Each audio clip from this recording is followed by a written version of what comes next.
বাংলাদেশের প্রধানমন্ত্রী হিসেবে দায়িত্ব গ্রহণ করায় বিএনপির চেয়ারম্যান তারেক রহমানকে অভিনন্দন জানিয়েছেন মার্কিন প্রেসিডেন্ট ডোনাল্ড ট্রাম্প।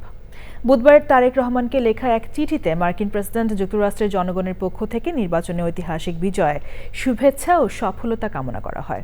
চিঠিতে আরও বলা হয়, যুক্তরাষ্ট্র ও বাংলাদেশের অংশীদারিত্ব, পারস্পরিক সম্মান এবং একটি মুক্ত উন্মুক্ত ইন্দো প্যাসিফিক অঞ্চলে শক্তিশালী ও সার্বভৌম রাষ্ট্রগুলোর সমৃদ্ধি নিশ্চিত করার যৌথ স্বার্থের ভিত্তিতে গড়ে উঠেছে।